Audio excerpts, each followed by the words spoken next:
Hey, Goat Knucklers, welcome back to episode 80 on Goat Knuckle Talk with Flo. I am Flo. Guys, again, you're going to love this episode. So if you want to see more episodes like tonight, please subscribe to the channel on YouTube and like and make a comment or leave a comment. And then, Lisa, hey, it seems like it's Hi. been a while since I've seen you. I know. I'm sorry that I missed last week. Thanks for Yeah, oh, covering that's me. right. You did miss. That's why. Yeah, Duh. it's been a couple of weeks. Well, again, this is episode 80. We're creeping to 100. Can you I believe that? know. I can't bbelieve it. I can't believe it. So who Tonight's is a this special fine? night. Oh my Yeah, gosh. who's this We- fine, we've handsome just young been- gentleman? We are so honored to have none other than Mr. Larry McBee join us tonight. Welcome, Mr. McBee. Thank you so much for being with us tonight. Thank y'all for inviting me. Well, tell us first, where are you currently living and how long have you lived there?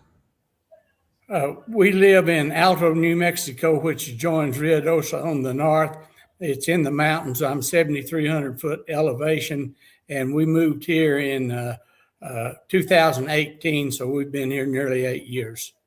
Wow, I bet it's just gorgeous there. That's one of my favorite places in New Mexico. It's a dream home and life for us.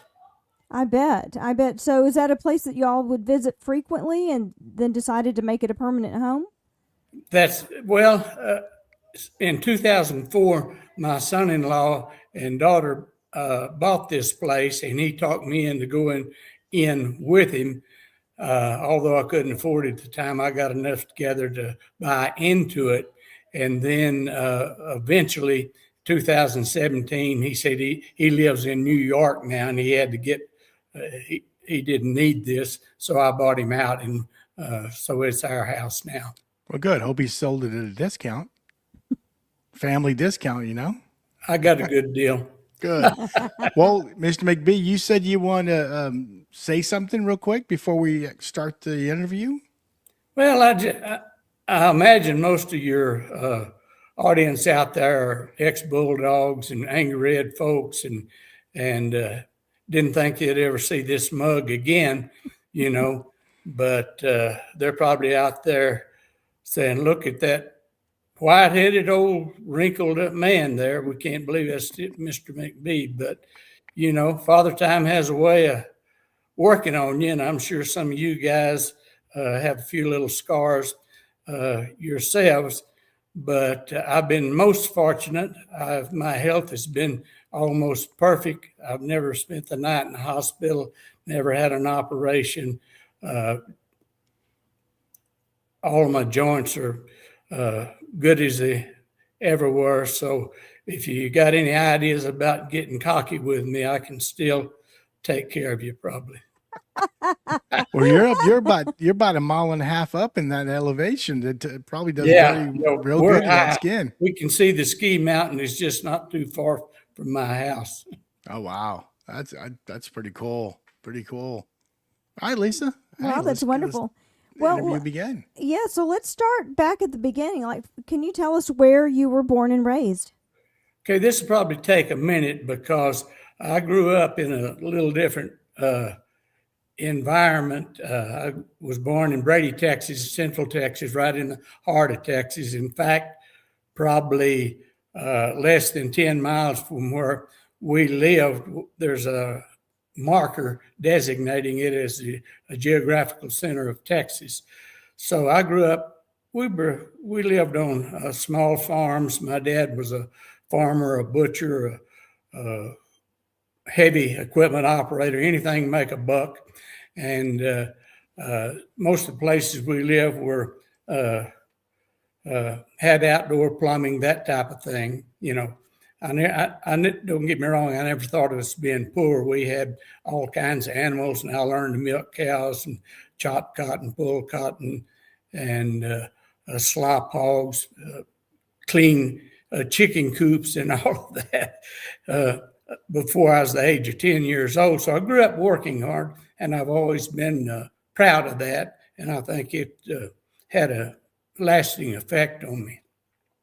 Wow. But then by the time I started first grade, I would lived at least 6 different places. And then before it was all said and done, I think I went to 8 different schools by the time I entered Plainview. So.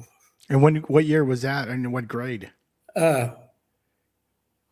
the 8th grade, I went 2 weeks at Shallow Water, then finished out the semester at Crest, then moved to Muleshoe for a year. And then in January of 58, middle of my freshman year, we moved to Hale County, out at Halfway, actually. Okay.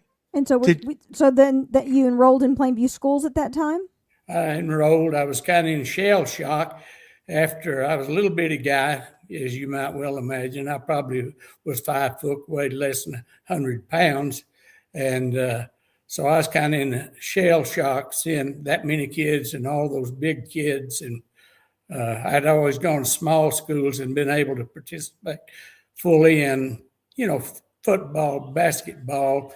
I was a little quick guy. I love sports. But when I moved to Plainview, it was it took me a while to kind of adjust. Okay. I can imagine. So were all those moves because of your dad taking on a different job? Yes. When he was trying to farm, it was during the terrible drought of the 50s. Mm-hmm. And so that just set him back. And so when we moved into Halfway in Hale County, he got on with the county as a heavy equipment operator. And so he stayed there till he retired. And so we were able to live there and in Halfway. And that pretty much, he was able to settle down then and, work several years in that career. Okay, you mentioned sports. People always say that you play tennis. Did you play tennis in high school? Oh, that's what I played. Okay. I probably preferred to play football or basketball, but I realized that really wasn't going to happen for me. But I was a good tennis player. We had lived in Brownwood one year and lived close to a park, and so we were able to. My older brother and I played tennis nearly every day. So when I moved in Plainview, I was a little guy, but I could play tennis, and so that's what I played throughout high school. And you were a lefty, correct? If I recall. Do what? You were a left-hander? You're a lefty? All the way. Me too. I got to say, remember Steve Garvey from the Dodgers? Sure. He was a baseball player. You remind me a lot of him because he had huge forearms. Yeah, I was called Popeye at different times in my career, but I appreciate that because Steve Garvey, he's a pretty good specimen. Oh, he was. He had some power. He had some power. He sure did. I have a question about your childhood and all these moves. It can be really challenging for a kid to change schools so frequently. You have to make a new set of friends and find your way, find your group of friends. Did you have a strategy for adapting, quickly to a new environment each time that you moved? Well, the good thing was that I was always good in academics. I was good at math. I was good at spelling. I was good at science. None of it gave me any problems. So when I moved from one school to another, I might be behind a little bit, but I'd catch up quickly. And I generally made A's at that time. But I always got along with everybody. I tried to be friendly with everybody. So at the smaller schools, it seemed like I always got acquainted rather quickly and fit in. At Muleshoe, I was there only a short time, and I was elected as a class officer, and just really loved that little school. And so making that change to Plainview just almost flabbergasted me. But anyway, I adapted and made some really good friends there, and it was a good experience for me. Although I wasn't what you'd call the most popular guy in school. We had our group of friends, and Tom Brown, if you remember, y'all did Dale Brown's program on him. Mm-hmm. Tom was his younger brother, and he's same age as me. And Tom and I actually followed similar careers, and he still lives in Lubbock and retired from being a principal and all of that. Oh, Oh, wow. wow. Yeah. That's pretty cool. I was going to ask you about Mr. Brown because he had almost the same upbringing like you. He worked on the farm at a young age. Now, I do need to ask you, though, in high school, he used to hitchhike a lot. How did you get around in high school? Did you have your vehicle or bicycle? Tom had a good car. He had a 55 Chevy. So if I'd occasionally buy him a little gas, he'd tote me around. We'd go back. He would go back to school together. A lot of time I'd ride the bus, depending on the situation.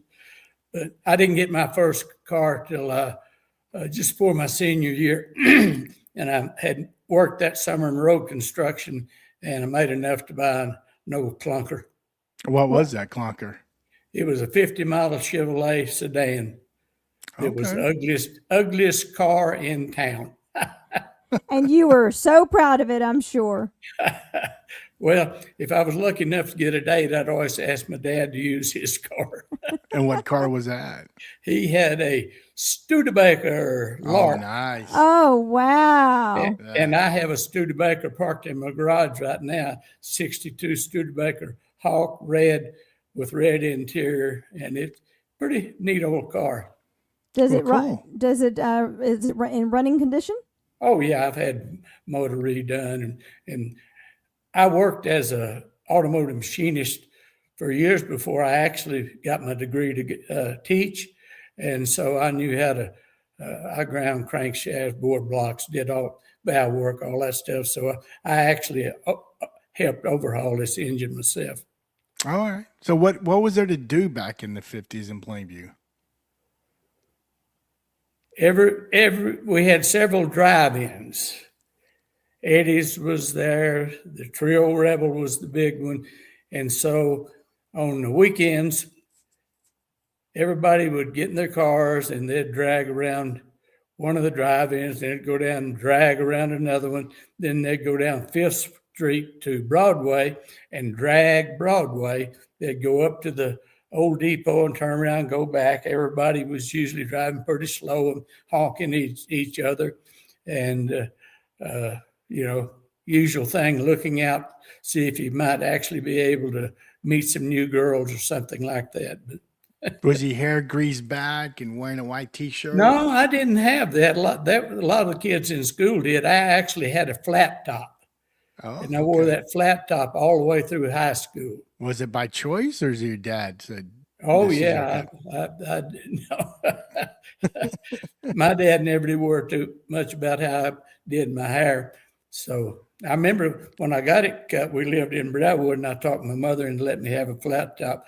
So I had that until after I started to college, I guess. Okay. Oh, that's interesting. Well, you said you were a good student when you were young. Were you did that continue when you were in high school? Yes, for the most part. I loved math, and I'll kind of brag here, one of the highlights of my high school career, we had a very demanding Algebra 2 teacher, and on her final exam, I made 100, and she said that was the first one she'd ever had. I've still got the report card to prove it. But wow. Anyway, I got an award for Spanish too, but I wasn't real studious. I didn't study late at night. I went to class, listened to class, didn't give the teachers any problem. And then my senior year, we got to kind of goofing off a little bit, playing a little hooky here and there and that type of thing. My grades went down a little, but I still graduated with overall a little over a 90 average. Did I hear correctly? You skipped class, Mr. McBee? I hate to say it, it was Tom Brown's fault. We would start the school in his Chevy. We'd get out of ways from halfway, and he'd say, "Let's go to Lubbockdale. Let's go to Amarillo today." Of course, I was a bound prisoner. Oh, yeah, your hands were tied. What could you do? What could I do? You couldn't jump out of a moving vehicle. Oh, wow. But I'm glad to know you were a normal that teenager. really was a poor time for me because I developed some poor habits. And then when I got into college, I went to Wayland because I couldn't afford room and board going out of town. But some of those habits kind of stayed with me until I got married and went back to college, decided to buckle down and get after it again. Whenever you're at Wayland, I assume you stayed at the dorm. Like, back then? Did you have to stay your freshman year at a dorm? Oh, no. No? I lived at halfway live with my mother and dad. That's the reason I went there in the first place, because I couldn't afford room and board. But tuition, get this, was only $12 a semester hour. Oh my gosh. Yeah. I remember ours was pretty cheap back in the 80s, at like 20, 24 maybe. Yeah, it was affordable. I mean, it wasn't for me. I still had to apply for a Pell Grant, but I went. Were you there when Jimmy Dean was going to school there?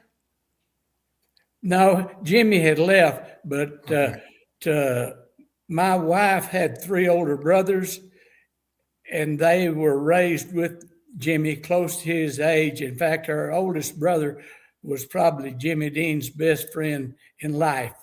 Oh, and nice. when he would fly back to Plainview for something, her brother would pick him up at the airport in Lubbock or Amarillo and bring him into Plainview. But so I've met him. We've been at eating meals together and things like that through my wife's family. Okay, cool.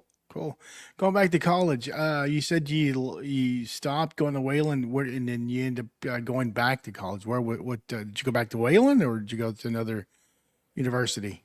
Well, I was working at the machine shop all the time I was going to school, and working probably 30 to 35 hours a week. And I'd go a semester, then I'd kind of drop out a semester. I wasn't going anywhere.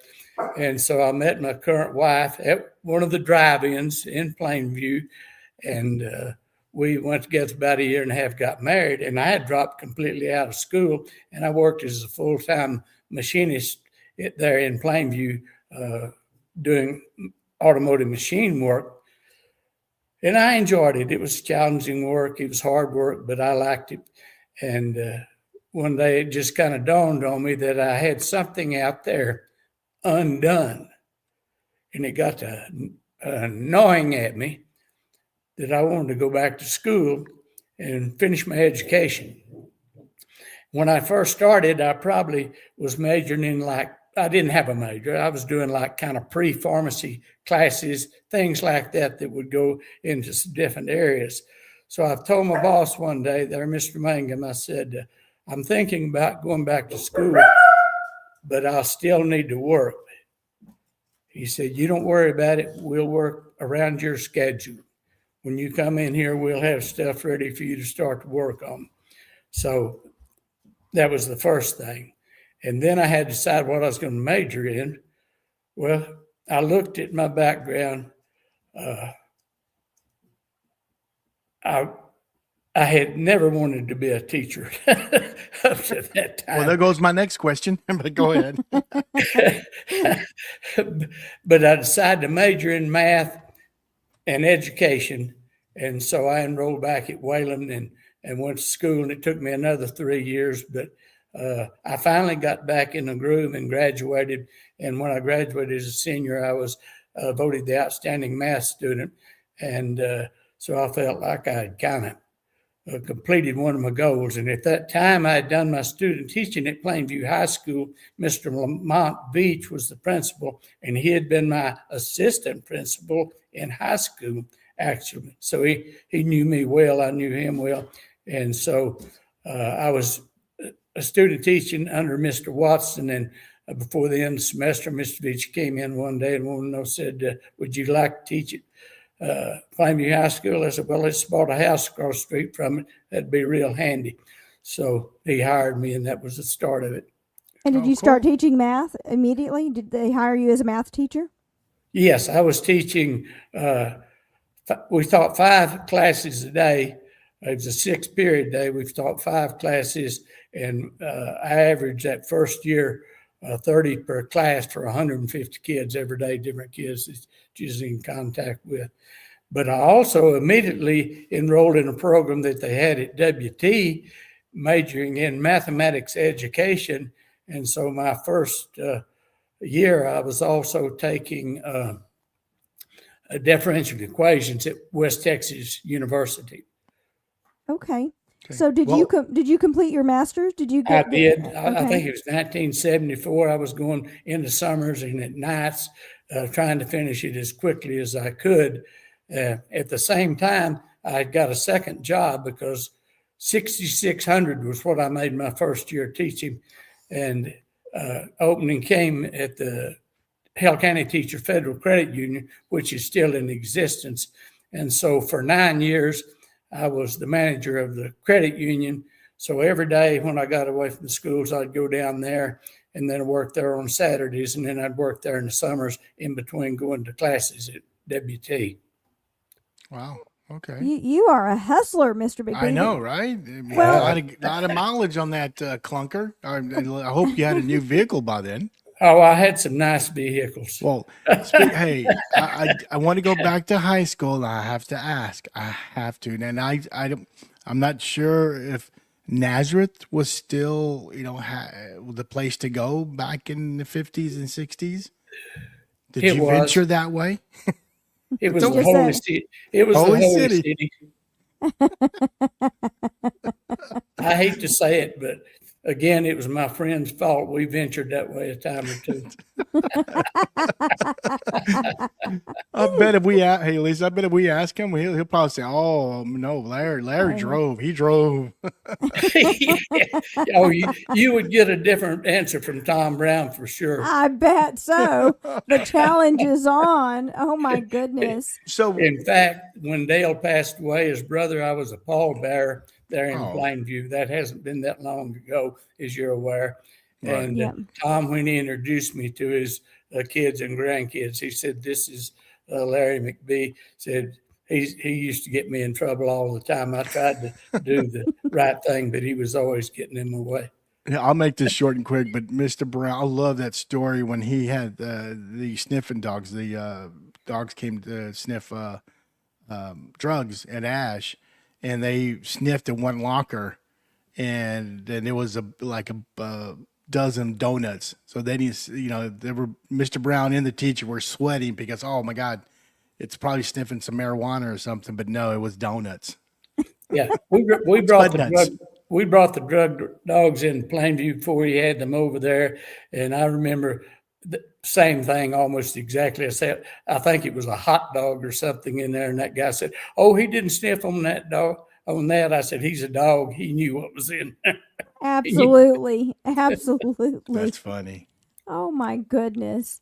So how long did you teach before you decided to go into a bigger leadership role? Were you tapped for that? Were you asked to go into an administrative role, or is it something that you had an ambition for? I didn't really ask. I had started working on my master's. I taught 5 years full time. And I was very fortunate in that I was able to teach the elementary analysis, trigonometry, all the upper levels classes. And I had some of the smartest kids you could imagine that went on to be doctors, lawyers, everything else. And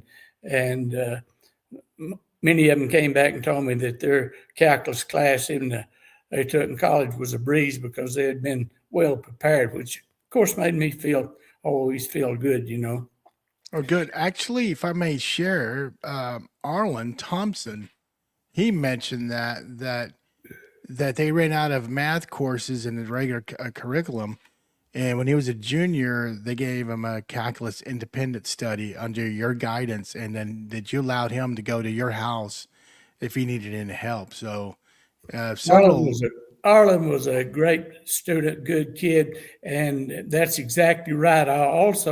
Kelly Brown did an independent study in calculus, and of course, he was so to speak, a brainiac. I just gave him the lesson. He just breezed through it, made an A. And Arlen was a really good student too. In fact, the last time I saw Arlen was in Plainview at Chili's. He lives in Denver now, and he'd come down to visit his mom, and he told me that he used the math that we had nearly every day in his business that he had there in Denver. Yeah, he was an engineer, and one of your daughters said that you love teachers so much that you would tutor, and then Oh yeah, I Melissa class. started tutoring in college, and then of course you couldn't tutor your own students in school, but I always had was there one of the first ones every morning, and so I'd tell the kids, if you need any help, get here before the hall people go on duty and just come on up.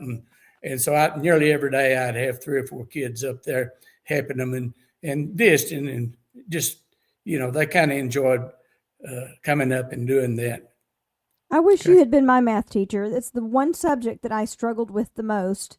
I mean, I made good grades, but it did not come easy to me, and I never felt like I had a teacher that really made it come to life for me in a way that I could understand it. And so it was always a struggle. Well, math is kind of funny. How people say, well, I had a blank in math. Some of them did. You could tell immediately. I taught college algebra for probably 15 years after I retired. And,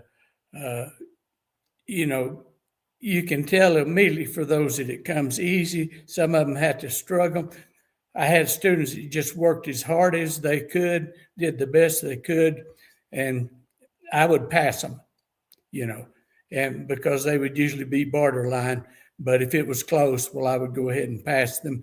But it wasn't because of effort. It was just that wasn't their thing. It'd kind of be like me trying to sing in the choir or play in the band or draw a piece of artwork. It just wouldn't happen. Right. Yeah, I think people have a natural affinity to certain subjects, and math is one of those. That's right. I agree with you. Well, But go ahead, Lisa.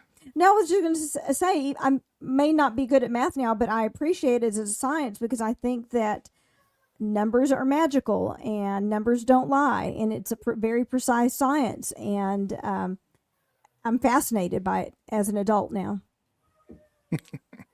I like learning. I love learning. So, Well, I didn't really like going to school, but I was a good student, fortunately. So I was, I did okay, but I certainly wasn't your kind that was you'd call a studious type. And I guess when you went to school, the high school was there, right? Correct. I don't know when it was built. Yeah, it was there. It was 2-story. It's been added on to a lot since then. Right. I wonder what year it was built. So if anyone knows, will you please leave us a comment and Google it for us? Or Lisa, you can Google it. I can Google it right Yeah. here in front of me. What? How many were in your? Memories. Go Yeah, ahead. I was gonna just say- going to say if you remembered how many people were in your graduating class. I think there was 220. Wow. Okay. Well, that was really large compared to all your other schools. Oh, it was. Yeah. There was probably at least 300 when I started there. And the funny thing, the first class I went into was English class, and when I went in the room, everybody kind of snickered a little bit. Probably at my size, which didn't bother me. I was used to that. But a teacher set me behind the biggest kid in my class. He was a freshman and weighed over 250 pounds. I could barely see the board. Oh, wow. Oh my goodness. Just tell people you're the Tom Cruise of education. So, because Tom Cruise he's not a tall guy. No, I was, I was 5 feet as a freshman, and then in about a year and a half, I grew to my 5'6" stature, which maybe I am now. Tennis. Did you play any in college? I didn't play in college. Well, Competitive, but did you maybe play? I played in a tennis PE class because we all had to have PE, and it just so happened that the 2 tennis players, doubles tennis players for Wayland, were in that same class, and so we had it was a badminton / tennis class, and so happened that we had a tournament, and I beat both of those guys that were on the tennis team. Oh wow. Oh my goodness. Wow. So Okay. what was your move? I mean, did you like to play the net, rush and play the net, No, or backhand? I wish I could play the net more, but I'd play against these big, tall guys that would come to the net, and then I'd have to lob it over. But I like to play mainly baseline, and I had a pretty good overhand, pretty good backhand, and I could hit the ball fairly hard. My serve was pretty good. Who do you compare your game to? Like a 70s or 80s tennis player? Bjorn Borg, Jimmy Connors, McEnroe.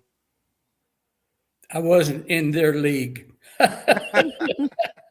But I would say I was more like, I was fiery. I was more like Agassi, probably.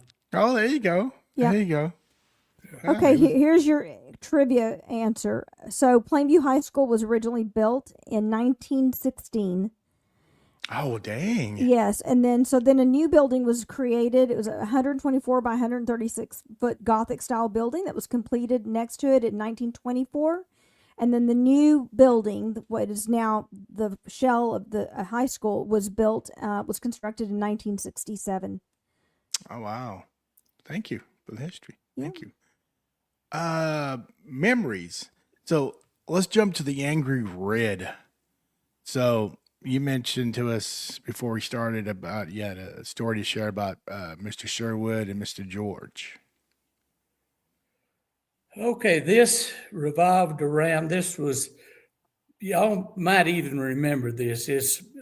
I don't remember the exact time, but some people out there will probably identify with this. But of course, I'm not going to call any names. I'm not trying to embarrass anybody, but it was an actual event where two athletes that got into a fight. And it was kind of after school at practice. And it was a big deal. Everybody knew about it. Mr. George and Coach Sherwood were on different sides. They didn't agree on who was at fault exactly. Of course, I got into it initially because I was assistant principal. And so I don't remember exactly how it transpired, but I remember I had talked to each parent separately. And these were strong parents, strong-willed, strong parents, good parents, both of them. But it was different races. And that meant a difference to these people involved. And so I knew it wasn't going to be, it was almost like this is not going to be a solvable situation that everybody's going to agree with. Well, after I'd had those meetings with the parents, I get a call from Mr. Veach. Y'all remember Mr. Veach, the superintendent? He was our superintendent when we were there. Lamont. Well, Lamont was a very powerful, strong-willed person. And he never called me Larry. He never called me Mr. McBee. It was always McBee. He called me on the phone. He said, McBee, you don't get yourself into this situation.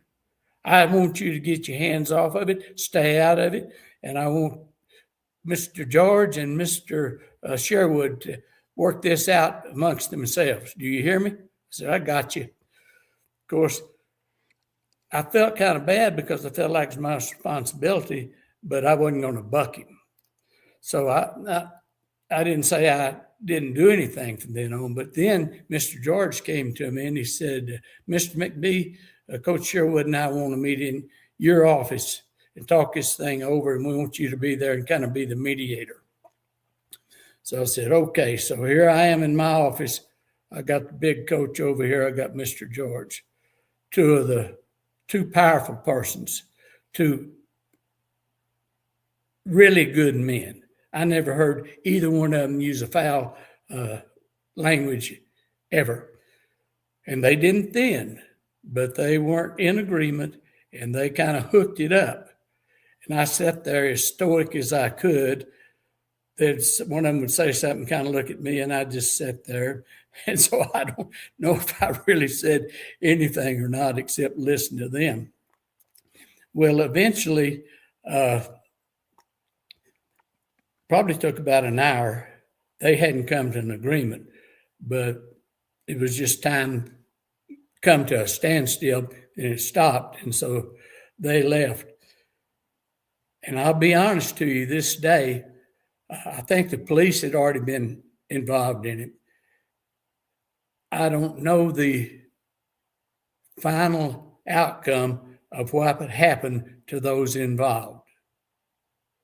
But like all problems, it went away. It was solved somehow or other, and life went on.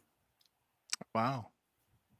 But Okay. I mean, these guys, they were good guys, but and honestly, I could always sense that there was not animosity, but between the two, there was maybe a little friction. Okay. Are you referring to Mr. George and Mr. Sherwood, you mean? Right. Okay, yeah. Okay. And of course, I got along great. They were both my friends. I went to both of their funerals. I was a pallbearer at Mr. George's. I never worked for any guys that I liked any better than them and they were both very supportive of me throughout my career. In fact, when I got the principal's job at high school principal a few years later in '89, they were both gave me great recommendations, and I was able to get that job. What school? Which school? Abernathy. I was high school principal there 6 years. Wow. Okay. Well, excuse me. Any good stories? Let me back it up. When Sherwood came the first year, 78, 79, I believe, I think, and he turned the football program around. Of course, he got the city involved in that first year. What did you think? Mr. Henry was the principal at the time that he was hired, and he told me one day, said they'd hired Coach Sherwood to come in, and that he was a big guy and a great guy, and he really thought the world of him. Of course, Mr. Henry was principal probably 2 or 3 years, and then when he left, Mr. George came in. But no, I thought the Angry Red was great. Angry Red, enough said. I've still got a coffee cup in here that Ms. Lance gave me with a red dot on it, Oh, that's wonderful. And student morale picked up, and that first year especially, we had a great team, But another little story you may want to involve Coach Sherwood and a student to tell you how he kind of supported me. So this gets into a discipline problem in which, if we ever had any problems with athletes, he wanted to know about it. And of course, you would always get some help from him. But this particular athlete had kind of taken a little money that wasn't his, but he got seen. And a couple of kids came in to him and said, "We saw so-and-so take this amount of money from another student," and he didn't know it. So I called the student in that had been taken from him. He said, "Yeah, I figured out I'd lost that money." So I called the perpetrator in. He was a pretty good kid, but he had opportunity. This money got in front of him, and he couldn't resist, I guess. So I told him he'd have to give the money back. He said, "Well, I've already spent it." I said, "Well, you're going to have to come up with it." He said, "I don't have any money." I said, "You better get some." And so I said, "Besides that, you took something that wasn't yours. You're going to have to take paddling or detention hall." By that time, we were probably given options, to a kid, although you didn't have to. It just kind of made it a little easier with some students to do that. Well, I can't remember exactly. He ended up taking the 2 SWATs, and then he wasn't going. He said, I shouldn't have to give the money back. I've already been punished. I said, that's not your money. You're going to get that money back. And so I called Coach Sherwood and I said, if he doesn't get the money back, I'm going to have to suspend him from school. And he said, let me take care of it. So the next day, the young man comes in, gives him the money, doesn't say anything. And so that was the end of it. He got to play ball Friday night. Oh, wow. Coach Sherwood didn't mess around. Oh, no. I mean, he was in control, and that's the reason he went to Lubbock as athletic director and retired down there. He was he was the athletic director for Lubbock for several years. I bet he was good in that role. So you said you taught for what, 5 years before you went into an administrative role? Yes, I did. And then at that time, a dean's job came open. And about the same time I had completed my master's. And you had to have a master's to be a dean. And so I can't remember who came to see me at that time, or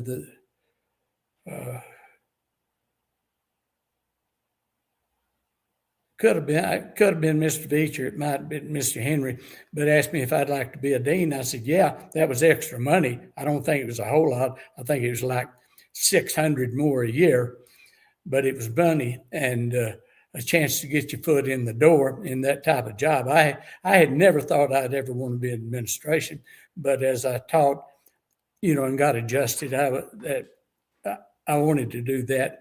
And we taught 3 classes. And then we were ahead of a class of probably 400 to 500 kids. And we did all the attendance, all the discipline that we could, and took care of all the special events and things for that class. So I did that for 5 years. And then that's when Mr. George came and interviewed me. And so I was his first assistant principal and continued in that role for 9 more years. So 14 years I was a administrator, probably having to use the paddle every day, dealing with discipline every day. And so over the years, I was involved with a lot of students. Well, I've got 2 questions.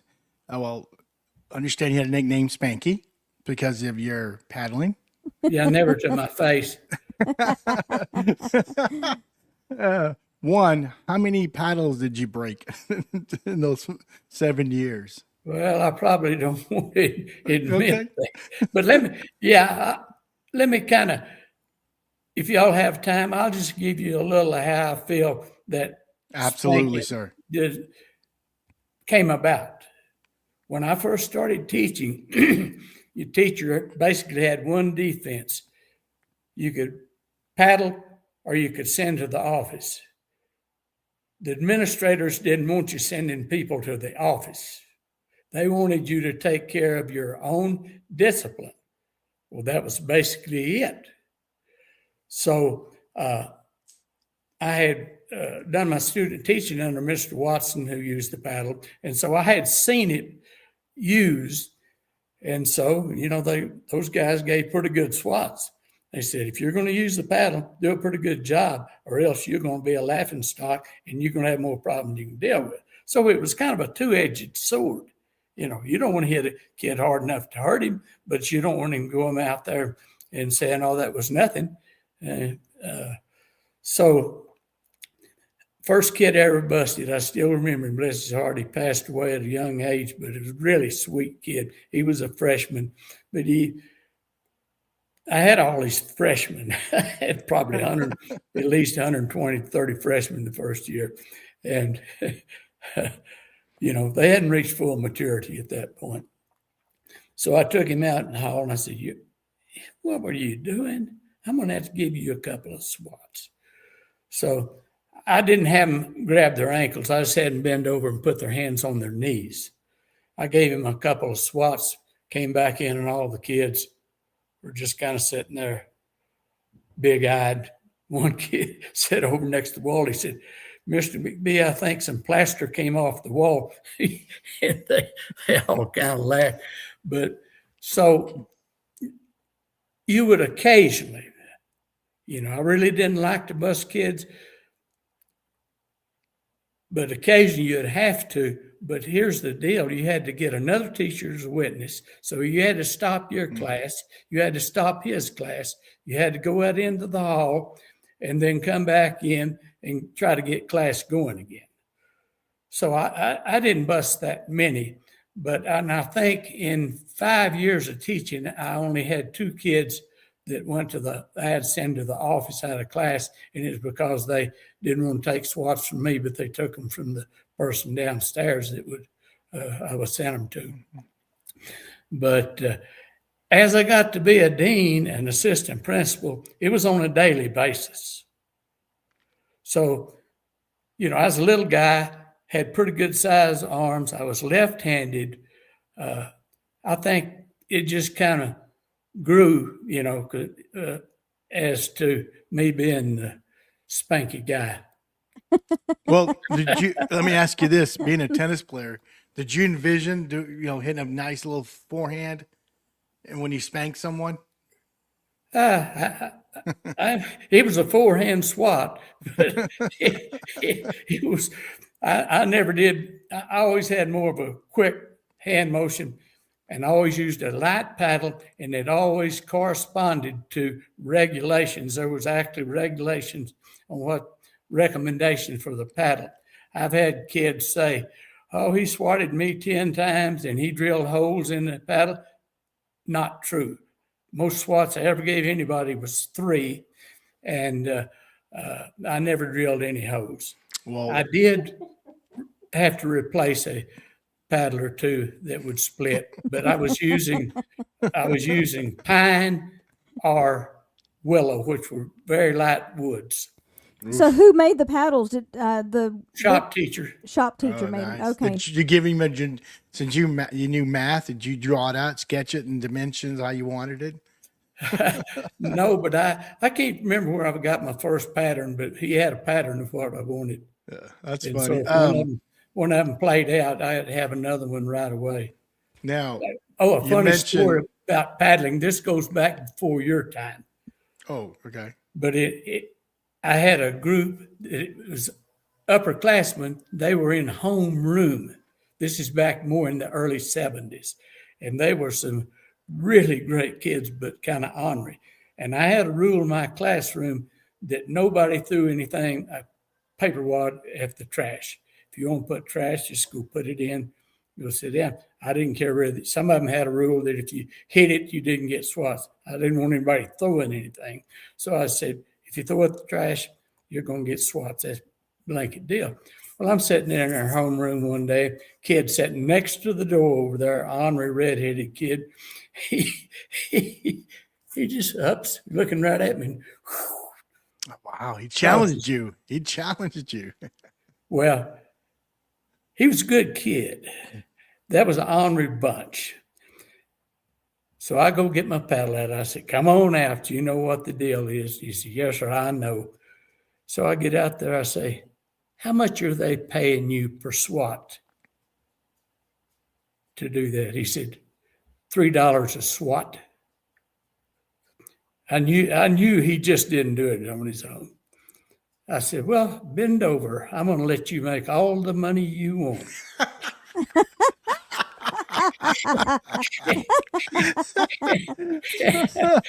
This is true. I can remember it like it's yesterday. And How much did he make?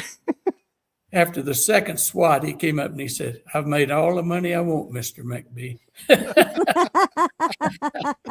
Oh, that's funny. It was kind of funny, but it was kind of sad. Those other guys deserved paddling, but he was the one, he took it on himself. Yeah. And if I hadn't paddled him, Well, then they'd been chucking at it, all of them, the next day. You could have been assured. That's exactly right. That's Yeah, exactly I right. was lucky not to get swats from you. So thank God I I know I you never. didn't.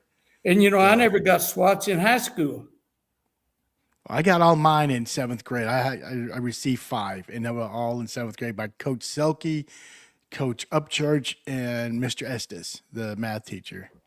So you got some pretty good swats then. Yes, I did. And Mr. Estes always wanted, he reached out and wanted to shake hands. No hard feelings. I'm like, okay. Yeah, But, I know Mr. Estes. I went to Wayland with him. Oh, Big nice. guy. Yeah, big guy. Yep. And Glasses. yeah. He was, and he even taught out at the college some after I did, but he's been in really, really bad health for several years.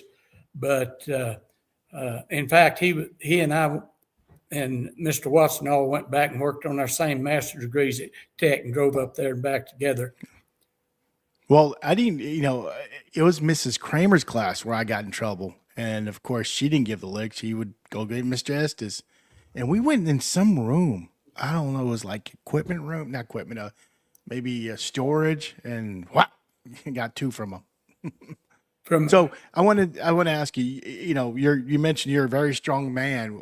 What can you share a story, how you used to love arm wrestle people?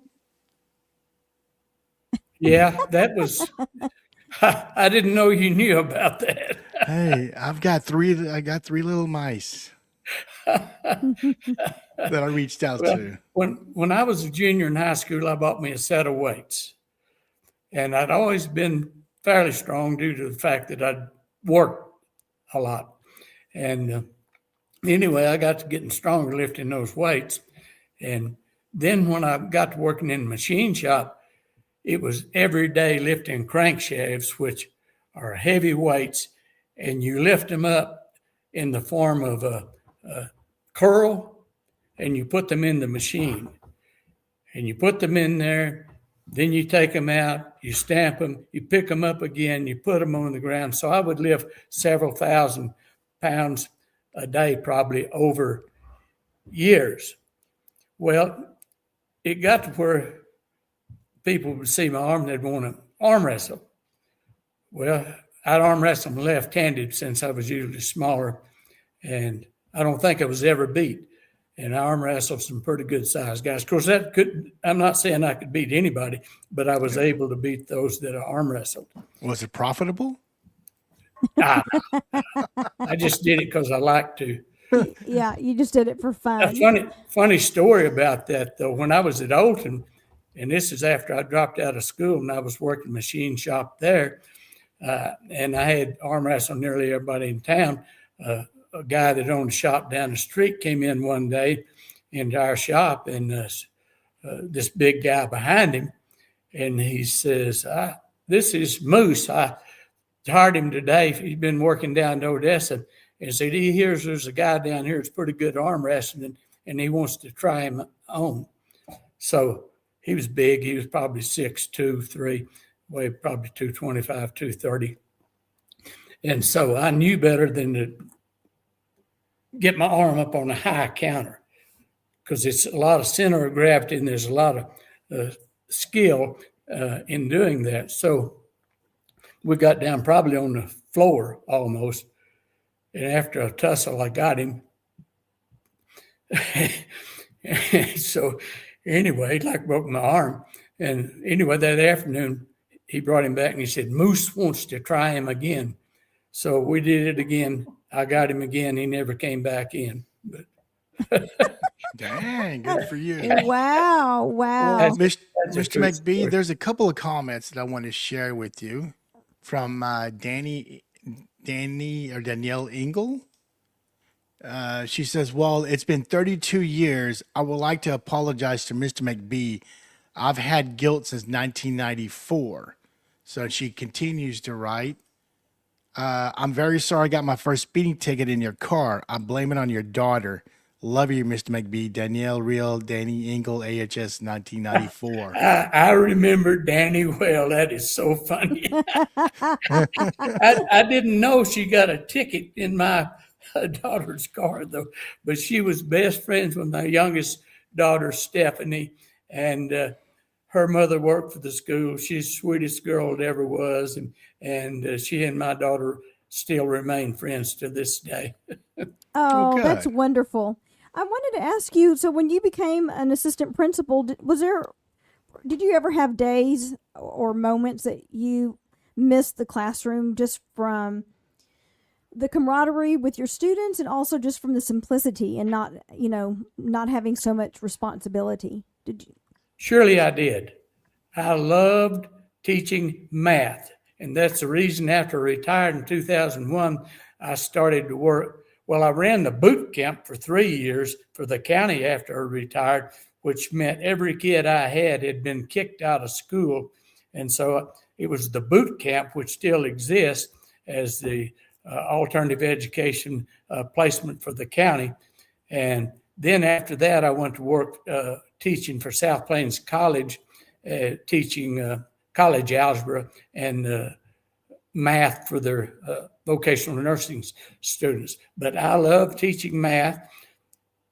Later on, I will even mention this, just happened to think about it. I developed my own formula for pi, independent of anybody else, and I did it in probably a couple of hours, and it's a formula I put together using geometry, algebra, trigonometry, and calculus.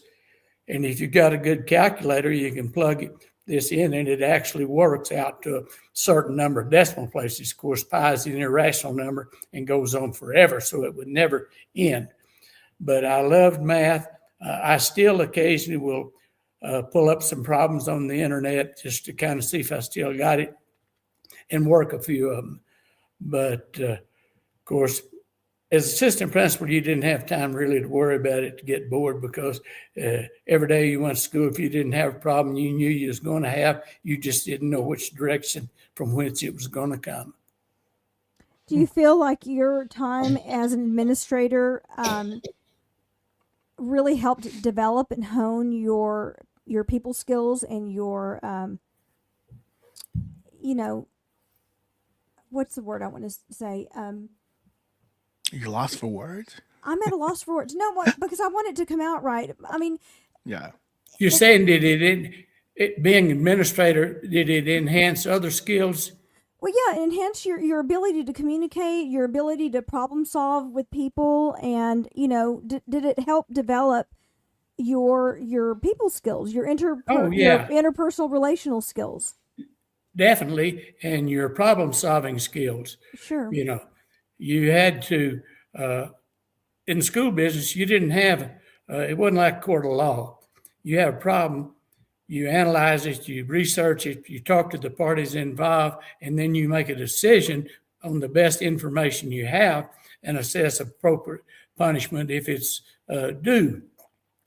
And you're always talking to parents. And then as I got to be a principal, of course, you'd be in front of assemblies, you would be graduations and banquets and all of that type of thing. And then after I became administrator, retired as assistant superintendent there at Plainview. At one point, I had rewritten the student code of conduct right after I got back to Plainview, and it had to be in accordance with state law. And I wrote the whole thing by myself, presented to the superintendent, he presented to the school board, and it was approved. And then to present it, since so much was new at that time, we had the entire faculty. I mean, every person that worked for Plainview High School was there, and I got to present that. I had 2 overhead projectors, and that I would go over one, then I'd go to the next.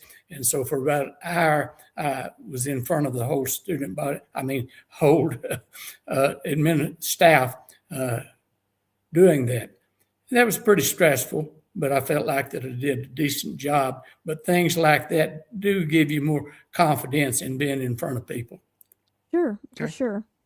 I mean, I think that being an administrator, being a teacher is just such an honorable profession. And, the fact that you went from not having a game plan to falling in love with teaching is pretty remarkable. I don't think teachers get paid enough. I don't think they are honored enough. And I come from a family that's all in education. My sister's a superintendent, so I get to witness firsthand the stresses, and it's a lot. You're responsible for a lot.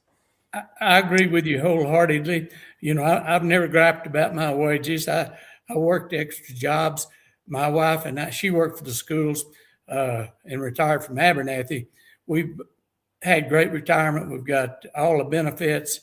So we're able to live a very comfortable life in our retirement.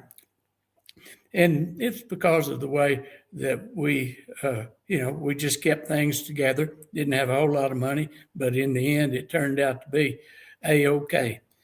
But I think it'd be more difficult being a teacher nowadays than it was when I was a teacher. Yeah, I was going to ask, was there ever a time you're sitting at your desk and you're like, I should have became an engineer? I shouldn't be in here? No, I should have became an engineer. You're sitting at like I should have became some type of I will civil tell you engineer. This, the first year I taught, I was nervous, probably at the beginning of every class. I was motivated, but you had all these kids out there. You didn't know for sure what was going to happen, and so it was a very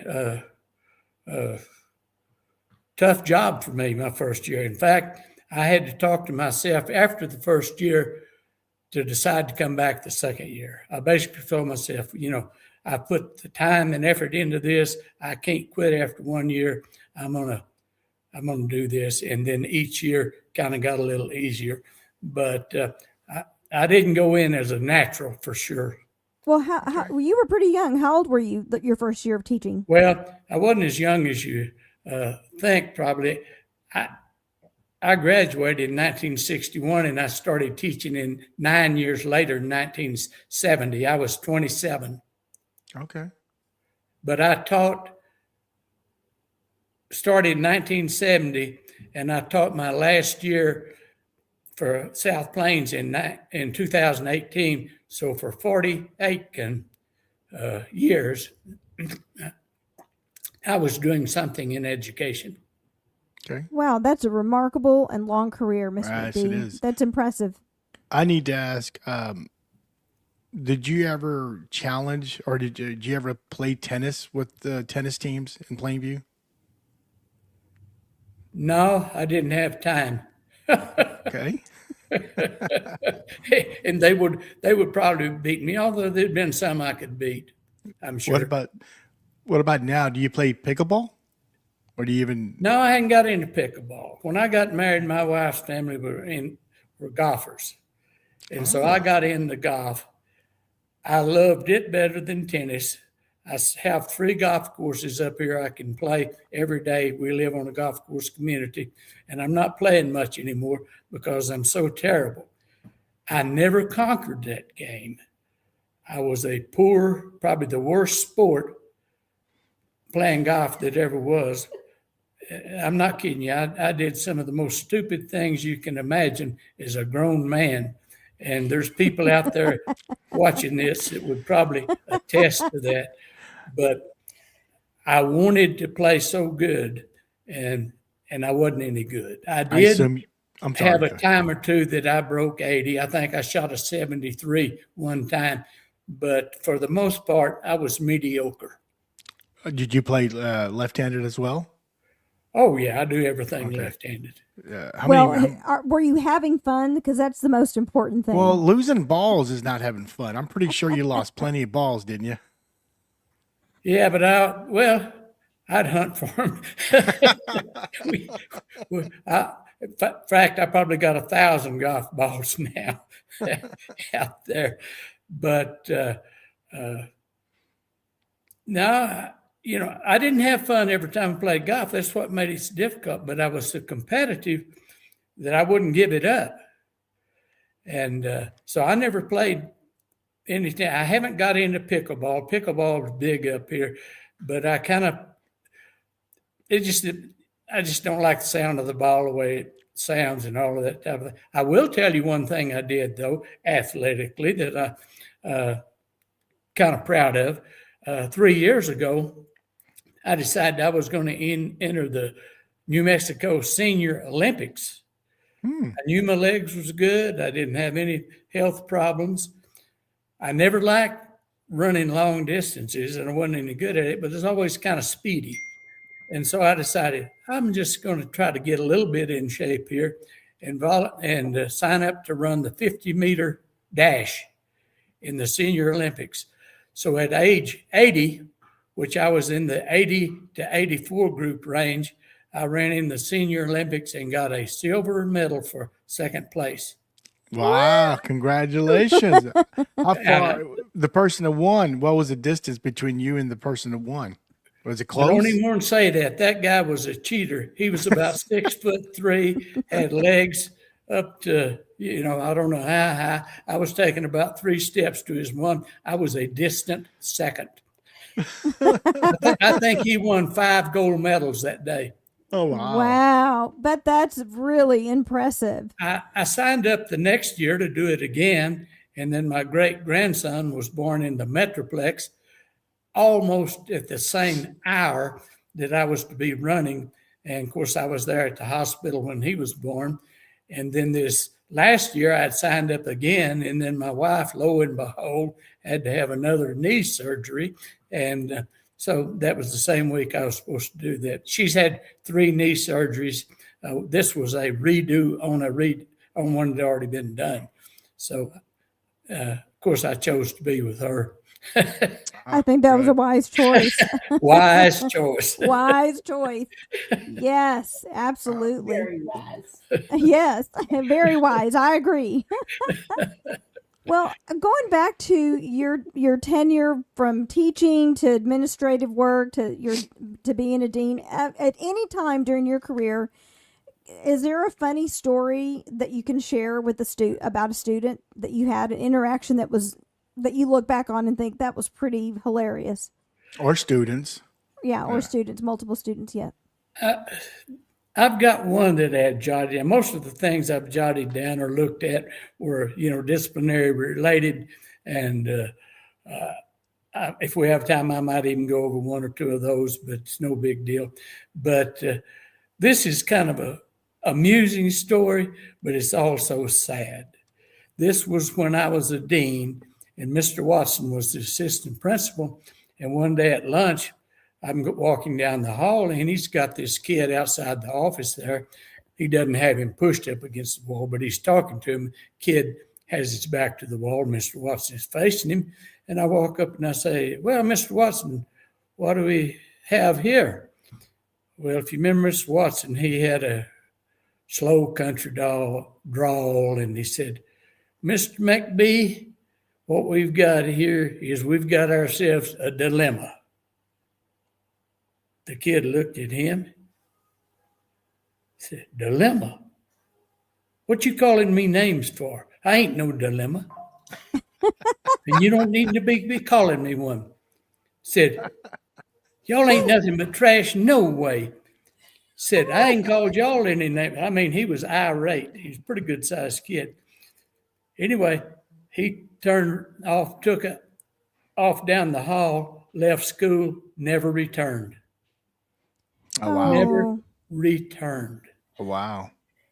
It is funny and sad, like you said, at the Yeah, same time. yeah. I mean, Exactly. you just can't imagine. But I think the kid was a special education student. I didn't know him that well. I can still call his name, which I wouldn't naturally. I don't know what ever happened to him. I'm afraid that he had a hard life. Yeah. That's sad. Do you have an O.T. Ryan story? Can you share a story about Mr. Ryan? Well, he was there for a long time. OT, and his Mickey Mouse, all of that.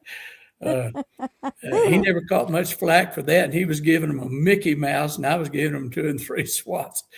But Great guy. I loved him. We got along good. I supported him. He usually took care, even with as many kids, he usually took care of most of his discipline problems. But if he had one, he would refer them to me, and always interested in naturally what I did. But kind of a funny little story. We're doing graduation at the end of the year. And of course, OT and the band have part of their band down there. They play the music, for all that. And we go down and practice.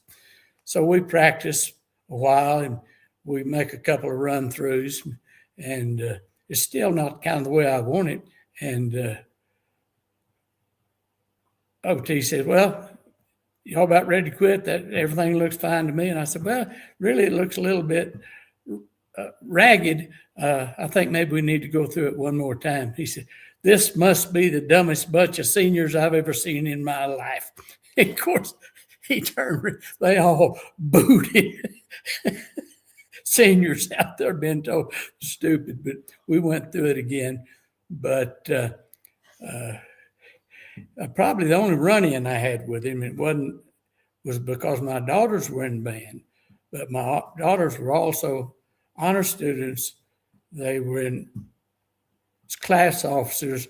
They were golfers on the golf team. They were trying to do everything. And so I believe it was after their sophomore year, they came to me before school started and said, Daddy, we don't want to do band anymore. I said, well, you make your own decisions. Said, we want to still play golf. We want to do all these other things, but we just can't continue doing all of this. I said, I understand. I support you. Well, boy, when OT found out, he came in my office red-faced. Mr. McBee, your daughters want to drop out of band. I said, I know. They told me. He said, you going to let them? I said, I'm not going to stand in their way. They're smart kids. They've got to make their own decisions, live their own lives. And one of them was a oboe player, and the other was a similar type reed instrument, which is hard to replace. So I felt his pain, but and clarinet maybe. no. Anyway, it doesn't matter. They weren't in band, but he and I always got along fine. I respected him so much for being such a great band leader and being able to take care of as many students as he did every day. Oh, wow. Okay. Well, I got to ask you about this photo this is the promotion photo that I used for your show. Every picture of the faculty, it's going to be, hold on, it's downloading. Sorry. Hopefully it doesn't take Well, too while long. you're downloading, I want to ask Mr. McBee, do I have time to ask him a question? Yeah, go ahead. There, hold on. There it is. So everyone has a good, you're the only one. You're the only one with an action photo. How's that come about?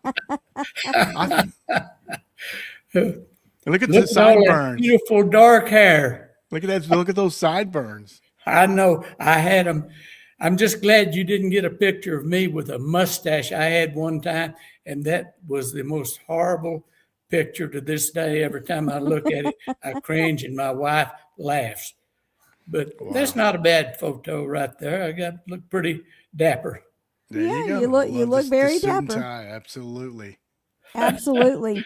well, what I wanted to ask, in all your years in education, what was the most rewarding thing about it during your tenure?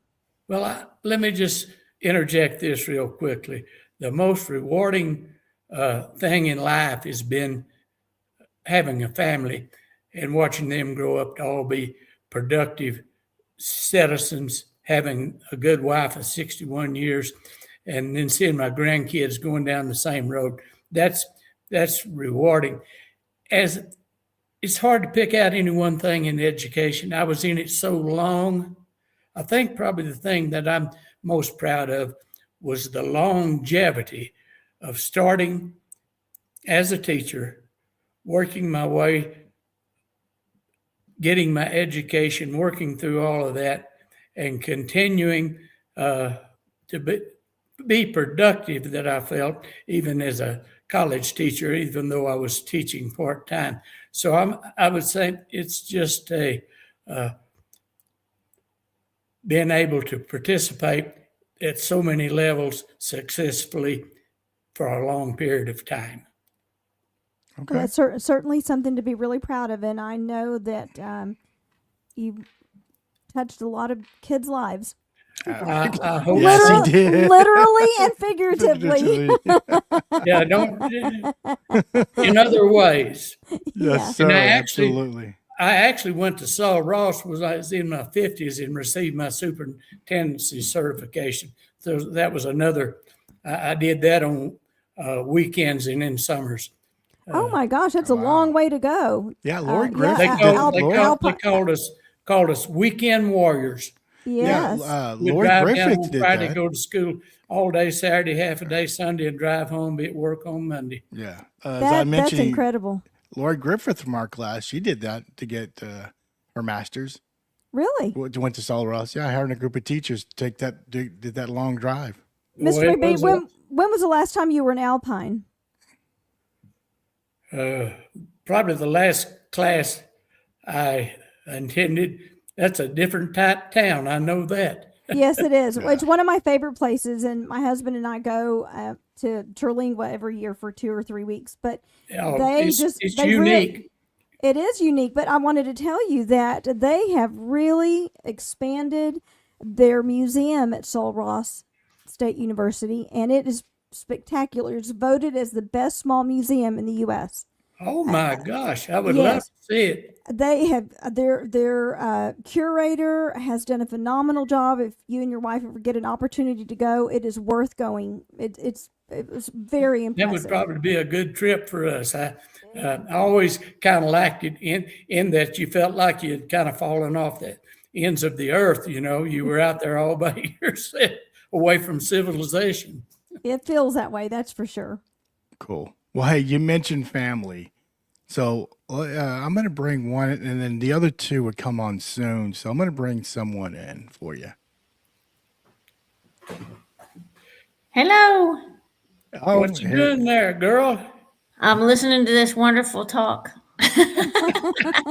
I hope I haven't embarrassed you. Oh, no, this is great. Now, you can see why I'm proud of my daughters. Look how beautiful they all are. Absolutely, they are. Yeah. You're so cute, Daddy. I want to check their forearms. Wow.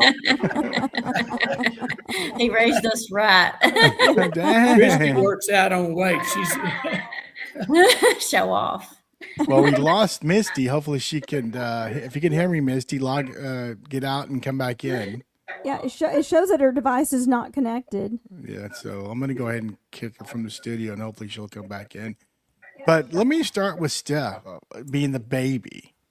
Baby, Yeah. can you share a nice, friendly or funny story about your daddy?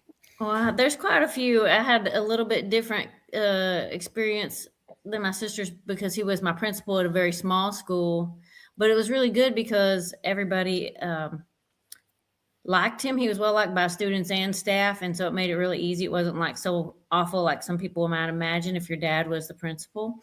But he was talking about running the 50-yard dash, and he used to challenge me until probably maybe I could have beat him to the 50-yard dash out in the front yard. And he never would run any further than 50 yards.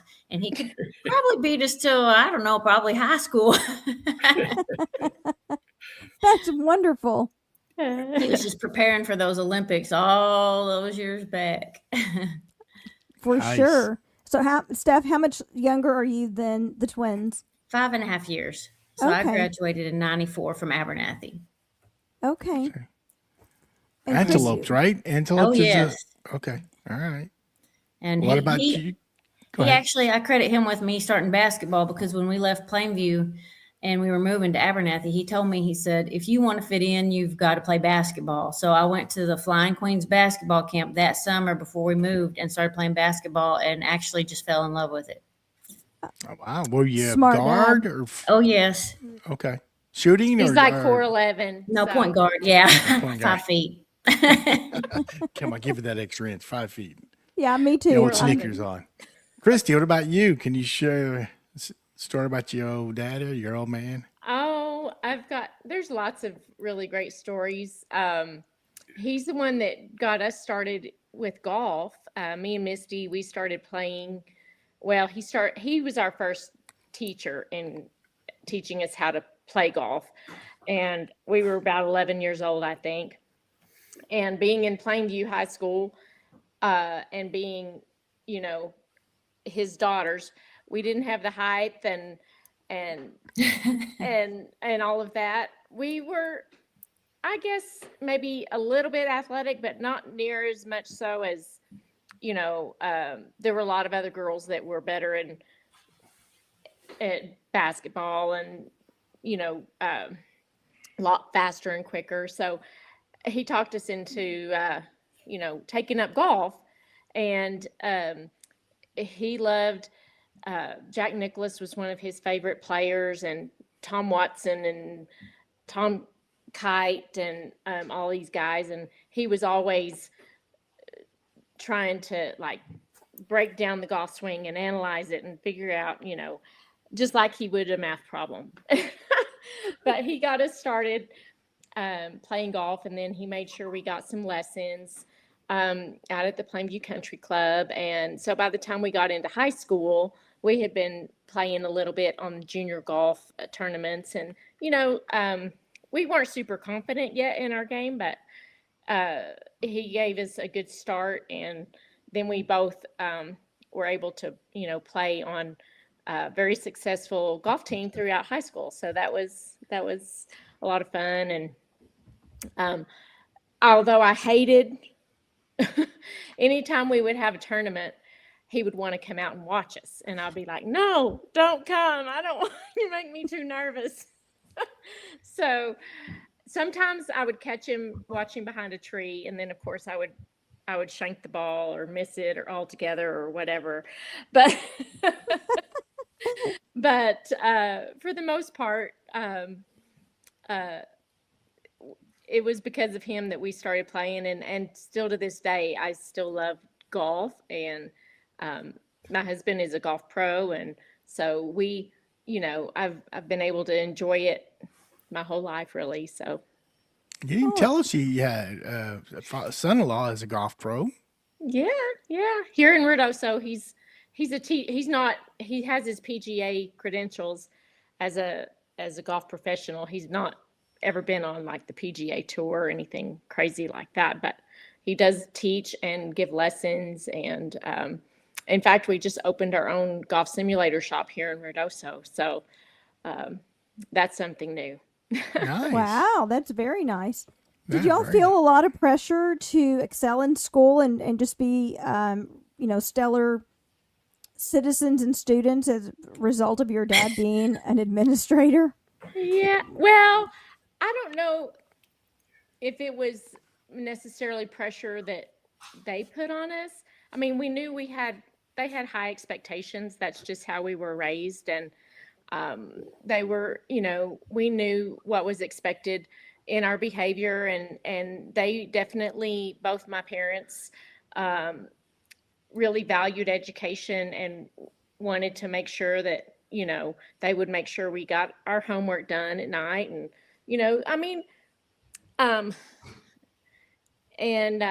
it wasn't like, oh, if you don't make straight A's, you're in trouble, and it wasn't like that. But we were also all kind of just self-motivated as well. And we just wanted to make our parents proud, I think, and just do well and get a good education, because our parents always talked about, if you get a good education, you can do so many other things and have a chance to be more successful in life. And so even when we would go, like I think one of the stories I told you, every trip practically that we took as a family when we were growing up, we would travel a lot in the summer when when mom and dad weren't working, because they both worked for the school. And we would take trips to New Mexico, Arizona, Colorado, different places. And the road trips were always, we always had to find games to play, but Dad always had riddles, or he would find some kind of a math problem or a mind game or something for us to solve. And we were always, he always kind of made it fun. Learning was something fun. And he tried to teach us how to solve problems at an early age, and learn how to figure things out. And so you guys didn't sing like bingo, bingo, or 99 bottles of beer on the wall? we didn't. None of that stuff, huh? We were pretty nerdy. So, Mr. McBee, you and your wife, did you guys dress the twins like the same clothing like a lot of the parents do? Yes, they did. Although they weren't identical twins, my wife usually dressed them in really nice, cute things, and they would be dressed alike. And they always got along pretty good for the most part. If one of them got something, they'd want to share it with the other. But talking about their motivation, actually, they were all highly motivated on their own to do well at everything they did. And so I didn't feel like we had to put a lot of pressure. They were putting it on themselves, and they wouldn't tell you this, but Christy and Misty were the two highest ranking girls that graduated at Plainview High School in their class. And Stephanie was the highest ranked girl in her class when she graduated. Wow. Congratulations. Yeah, ladies. I mean, I would too if I had Mr. McBee said that. No, I'm kidding, Mr. McBee. I'm teasing. It wasn't always easy to date. Excuse me. When we got to be the age where we, wanted to start dating or having boyfriends, that wasn't always easy, because not every boy would want to come to the door, and face Mr. McBee. Oh, there's Misty. Yes. I made it. I was having What's technical difficulties. I think I'm. I my can't believe camera's you not would have dummy proof. technical difficulties. Okay, what? so this is a question for you girls. So, was your dad or your mom the disciplinarian at home? Oh, Dad. In Florida, they had Sparky, the electric chairs in Florida, Sparky, and you guys had what, Spanky, right? Well, Mom. Let me say this. Mom would lecture. I never used a paddle on the girls. They were small. They always minded good. No, I never paddled you one time. I would use my hand, and after I did that a time or two, it was usually if I told them to do something, they did it, and that was the end of it. There's one exception. Birthdays. We always got birthday spankings. Those don't count.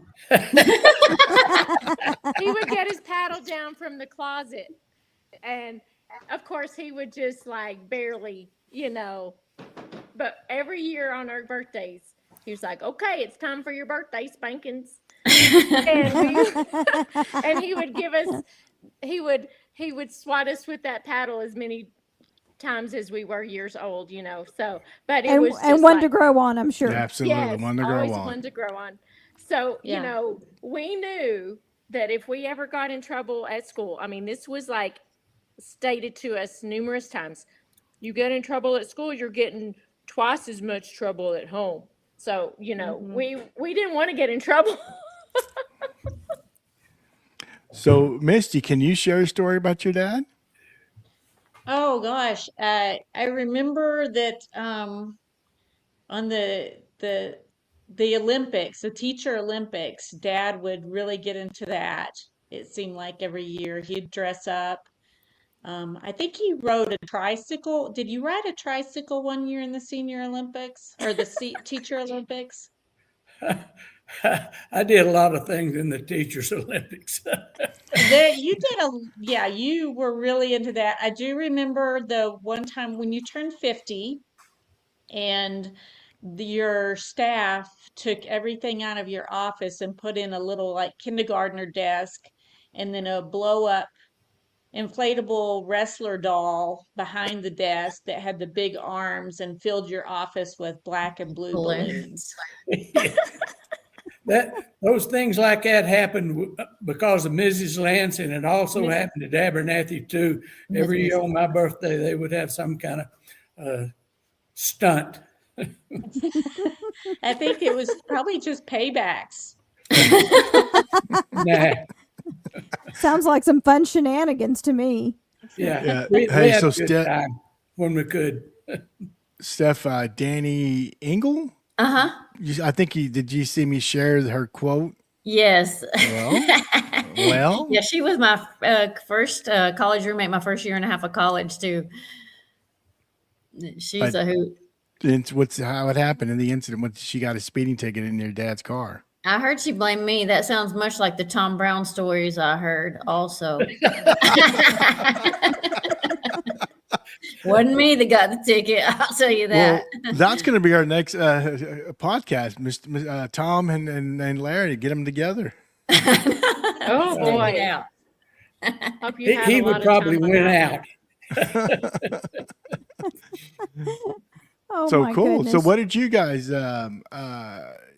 I mean, how did the students treat you guys? Misty and Christy.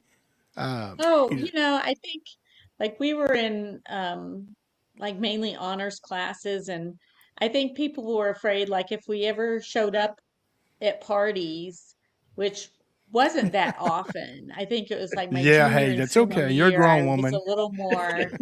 But you'd show up at parties and people would say, "Don't tell your dad that you saw me here." And I'm like, well, my dad doesn't know that I'm here, so your secret's safe with me. I'm not gonna tell Look, on Dad's like, myself. I don't know anything. Oh, that's Were y'all funny. listening in when he talked about him playing hooky and going to Oh, yeah. Nazareth? Oh, yeah. Oh, yeah. He's Yeah. told us No, those Tom. stories. Remember, it was Tom. Oh yeah. Okay. Yeah. It Tom. was Tom. It was Tom's fault. Yeah. So, ladies, real quick, because we're getting past, I think, your dad's bedtime. Share something. I mean, what tell us what you think about your dad. I'm gonna start with the baby, Stephanie. Oh, well. I've You've got always 1 minute each. 1 minute. That's a lot. I have always been very grateful to have my dad because I think I didn't know it as much when I was growing up because I thought he was a harsh disciplinarian, but how much I appreciate that and all the lessons and hard work ethic he taught us and a firm foundation in faith. I think we were in church on Sundays and Wednesdays and just giving us a strong grounding and foundation and raising us up to be respectful of people and love all people. And he was always, if you go out with him and you see him in the community, you always people coming up and know him and want and talk to him, and he'll talk to them. And he remembers people. I don't know how he remembers so many people because I sure can't, but he taught us a lot of good values, and I'm very grateful that he's my dad. Nice. Oh, that's so Chris- sweet. Christy?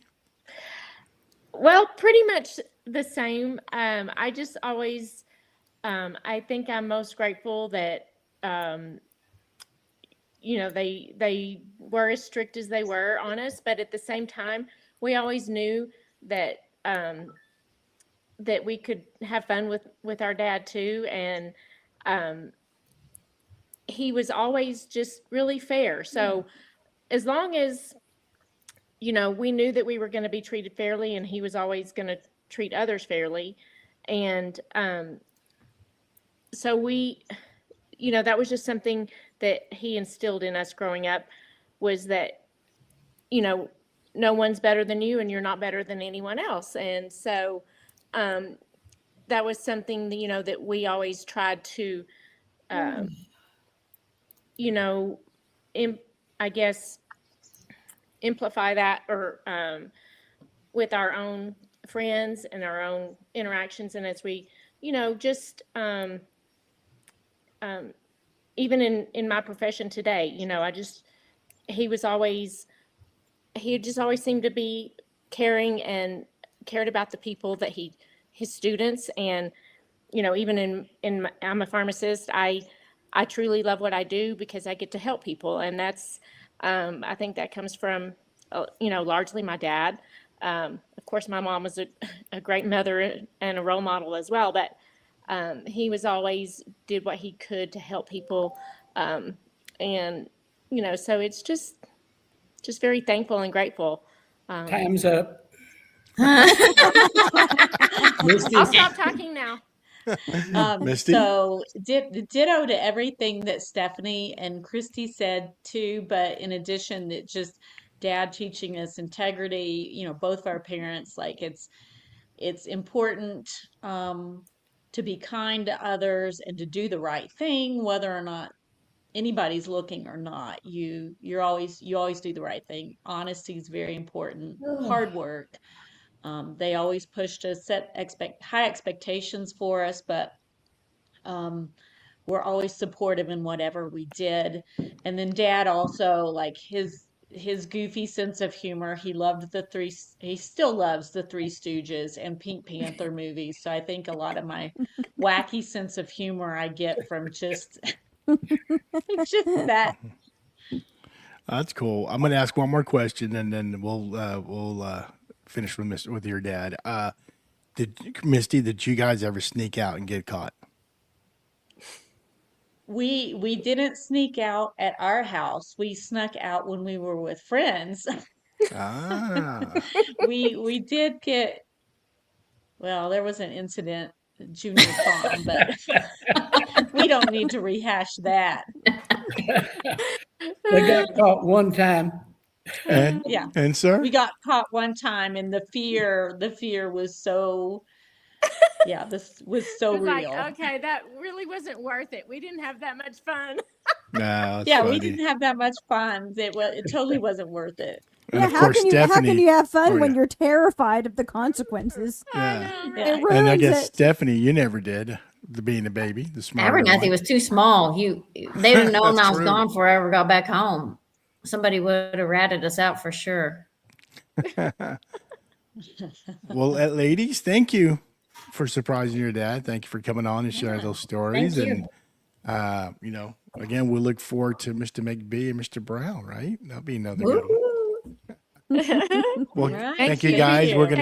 We're gonna finish up Letting with your us- dad. So There. Thank I you. know. Thank you so much. What Yeah, a thank what you, a guys. treat. Thank you. Thank y'all. Lisa, tell your sister hello. Oh, I sure I will. follow your sister I'll on tell Teresa Facebook and hi. stuff. So Oh, that's right. Y'all were in the same class, weren't you? yes, Teresa We was our were. classmate. So Oh, that's wonderful. Yes, I will tell her. She will be so thrilled. send her the link for the All show. right. I will. I Good definitely night. will. Good night. All right, guys. Thanks, Good guys. night. good night. night. Thank you. Night. Well, was that a nice surprise, Mr. McBee? I can't believe it. Appreciate you guys so much for doing that. You can see why I'm proud of them. Absolutely. Absolutely. Absolutely. Well, let's ask one more, maybe two more questions, Lisa, and then we can let Mr. McBee, go to bed soon. Me too, though. Yes, all of us. It's past our bedtime. I'm. This is not about your time teaching. I want to ask you, what's been the most rewarding thing about being a dad? You Oh, have gosh. three bright, beautiful daughters, and I'm sure you were just supremely proud of them. But Well, what? they were so motivated. They were always good girls, always wanted to do what was right. And they gave me a lot of credit for that, but it just seems like it was pretty much kind of an innate thing with them. And then to watch them achieve at the level that they did and everything that they did, and then to go out and be successful mothers and bring grandkids in that have all gone to college. Well, they've all graduated except one is still going to college. And I always wanted have a family. I was raised happy, even though we were probably a little maybe on the poor side, but I was always a happy child, and I wanted that to continue with my family. Did you? How many siblings do you have, Mr. McBee? I've got an older brother who's same size as I am, except he's got a little bigger stomach. He's 87 years old. He lives in Central Texas, there close to Brady, not 10 miles from where we grew up. And he's a healthy guy. He still gets out and works on a caterpillar around his place every once in a while, does stuff like that. My younger brother, bless his heart, wasn't as fortunate. He was 9 years younger, and he died of a disease at an early age, a terrible disease. Sorry to hear that. Gosh, I'm so Sorry to sorry. hear that. So last question, and then we'll go into your parting words, Mr. McBee. Do you remember the term goat knuckle back in the late 70s and 80s? No, I kind of had to look it up. I hope you didn't use Urban Dictionary. It had some different meanings. Yes, it did. Some of which we could not repeat on this show. So yeah, I'd like to say one little thing to the people watching out there. I just want to thank all of you ex-Plainview High School students for being a part of my life and making it as special as it was. And I certainly hope the best for you the rest of your life, and may God bless each of you. Thank you, thank sir. you so much. We were very privileged and honored to have you on. And please don't make this the last one. Anytime you want to come on, you let me and Lisa know, and we will be glad to put you back on, because I know you probably have several more stories to share. Thank you so much. So, well, that's it. Well, good night. Anything else, Lisa? You want to say we go parting words real quick? Yes, Quickly? I just, seeing you today, Mr. McBee, just really has warmed my heart. Thankfully, I never saw you for any disciplinary issues. I was a very good student and a good girl in high school. But True. the one thing that I remember about you is how fair you were with everyone. That yes, you were a tough disciplinarian. You set high expectations, and I think anybody who is an educator should raise the bar for students, because you make kids be better that way. But what I vividly and distinctly recall about you was your fairness, that you treated everyone equally, and that even though a lot of students, met the other end of the paddle from you, everybody respected you. And at the end of the day, I know that I could go to you for anything, and I think a lot of students felt that way as well. And so I'm just so honored to see you after all these years, and that you were willing to come on and spend a little bit of your time with us. Absolutely. Thank you so much. My motto was always firm but fair. Yeah. Good motto. Can you have your wife stand behind you and see your better half? Yeah, just a moment. Thank you. Dora, they want to see you. Go over here and stand behind me. They want to see you. Come stand behind me.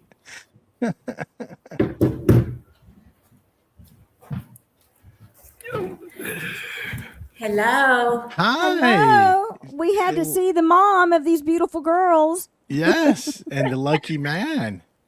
She still got red hair. Oh. She's still beautiful. Gray, like him. Oh. So please tell him Well, you do I beat sure him in have. tennis all the time. I hope you beat him in tennis every time you guys play or played in the past. So hopefully. She can't beat me at anything. Oh, okay. I try. Well, thank you for sharing your husband with us tonight. And yes, you got three beautiful, bright daughters, and of course, Mr. McBee. He was there for a lot of us in Plainview and Abernathy. So, thank y'all. Yes. Thank you so much. Thank Good y'all. night. Good Thank night. you so much. And we'll see you, Mr. Tom, soon. In about 3 or 4 months, Mr. McBee. Oh, Good night. we had a couple of people reach out to say hello. Henry Alcazer and William Hancock. Yeah. There's Henry and yeah. Thanks, Henry. So, and then William was talking about your paddling. Next, maybe he's needs to Oh take him my back so gosh, he remembers. William.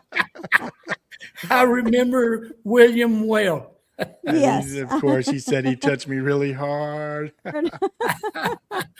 So He deserved everything he I got. bet he did. I bet. No, wait, him and his fiance were on our show a couple of weeks ago. Yeah, he deserved every Yeah, bit yes. of it. So, well, good night, sir. I know it's All late. right. Well, thank you very you. much. Good night. We'll talk Thank to you you so soon. much. Bye bye. Bye.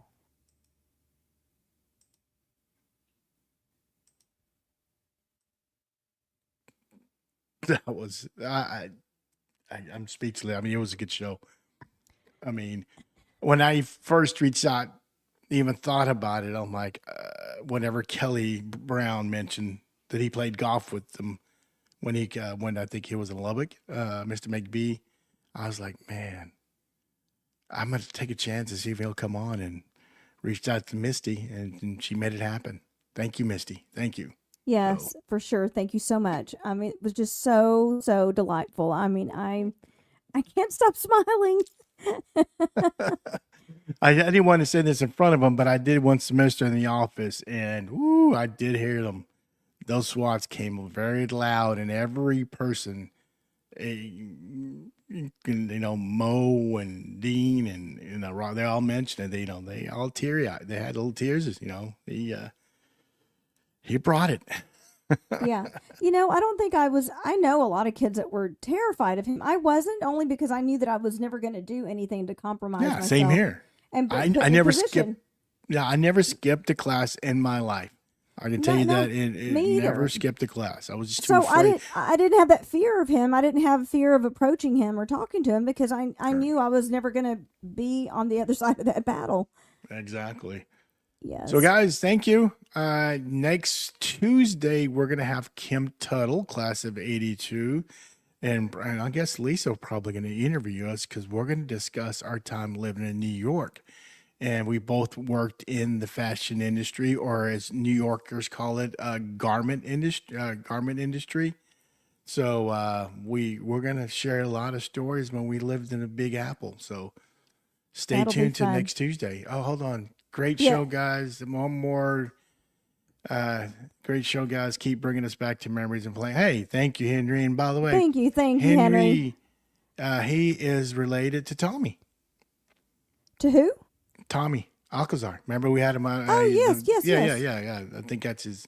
I'm sorry, Henry, uncle or cousin, but and his dad, it was married to my mom's sister, Shorty. Oh, wow. So, Okay. small world. But anyway, guys, thank you, and we'll see you next week. For sure. Try to do the gold knuckle and the peace and love. Peace and love. Good night, guys. Good night, everyone. Thank you so much.